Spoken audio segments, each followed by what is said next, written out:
கடற்பகுதிகளில் காணப்படும் அடர்த்தியான எண்ணெய் படலத்தால் ஏற்படக்கூடிய பாதிப்புகள் குறித்து பேரிடர் மேலாண்மை குழுவின் ஆலோசகர் கிளாரிபெல்லிடம் நமது செய்தியாளர் விவேகானந்தன் நடத்திய கலந்துரையாடலை பார்க்கலாம். ஆயிலினுடைய இயல்பு குறித்தும் அது ஏற்படுத்தக்கூடிய விளைவுகள் குறித்தும் பல்வேறு சந்தேகங்கள் தற்பொழுது எழுந்து கொண்டிருக்கின்றன. இது குறித்து பேரிடர் மேலாண்மை குழுவினுடைய அதாவது சமுதாய அடிப்படையிலான பேரிடர் மேலாண்மை குழுவினுடைய ஆலோசகரிடம் கேட்கலாம். மேடம் வணக்கம். இந்த ஆயிலுடைய தன்மை குறித்து பல்வேறு கேள்விகள் எழுப்புறாங்க. இது என்ன மாதிரியான பொருட்களை உள்ளடக்கிய ஆயில், இதனால் என்ன பாதிப்புகள் ஏற்படும்? இது மெயினாக ஹைட்ரோ கார்பன்ஸில் இருக்குங்க. பெட்ரோலியம் ரிலேட்டட் ஆயில், க்ரூட் ஆயில்னு சொல்லுவாங்க. இதில் வந்து நிறைய கலப்படம் இருக்குது.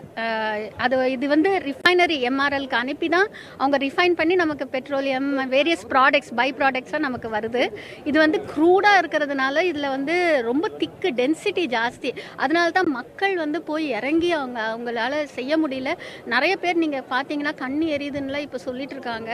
அதை வந்து டென்சிட்டி ஜாஸ்தியாக இருக்கனால அதில் ஃபியூம்ஸும் நமக்கு சாதாரணமாக கெரசின் எரிச்சாவே நமக்கு கண்ணெல்லாம் ஸ்டவ்வெல்லாம் கொளுத்துனாவே எரியும் இல்லையா?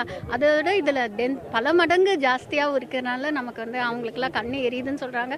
மேலும் இது நீங்கள் இப்போவே பார்க்கலாம் எவ்வளோ திக்காக, தாரை விட திக்காக இருக்குது. அவங்க சேஃப்டி ப்ரிகாஷன்ஸ் வந்து போட்டு இறங்கி அவங்க வேலை செய்திருந்தாங்கன்னா நமக்கு ஒன்றும் அவ்வளோ பாதிப்பை வந்து நம்ம குறைக்கலாம். இப்போ இதனால வேற என்ன நோய்கள் ஏதாவது ஏற்படக்கூடிய வாய்ப்பு இருக்கா? கண் எரிச்சல் அந்த மாதிரி அறிகுறிகளை தாண்டி வேற ஏதாவது நோய்கள் ஏற்படுறதுக்கு வாய்ப்பு இருக்கா? என்ன மாதிரியான கண்டென்ட் இருக்கு, என்ன நோய்கள் ஏற்படுத்துறதுக்கான கண்டென்ட்ஸ் வந்து இருக்கு? மெயினாக இதில் வந்து பார்த்தீங்கன்னா க்ரூட் ஆயிலில் நிறைய கார்சினோஜெனிக் எஃபெக்டுக்குள்ள கெமிக்கல்ஸ் நிறையா இருக்குது. நான் சில ரிப்போர்ட்ஸில் படித்த போது இதில் வந்து லுக்கேமியா, சில்ட்ரனுக்கு வந்து அதிகமாக தாக்கக்கூடிய லுக்கேமியா, கேன்சர் போன்ற வியாதிகள் வரும்ன்ட்டு சொல்லி ரிப்போர்ட்ஸில் இருக்குது.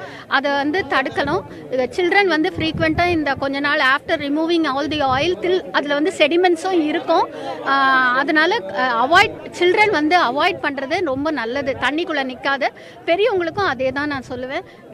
கொஞ்ச நாளைக்கு அவாய்ட் பண்ணுறது நல்லது. அதே மாதிரி ஃபிஷ் ப்ராடக்ட் இந்த கொஞ்ச நாளைக்கு சாப்பிடாத இருக்கிறது நல்லது.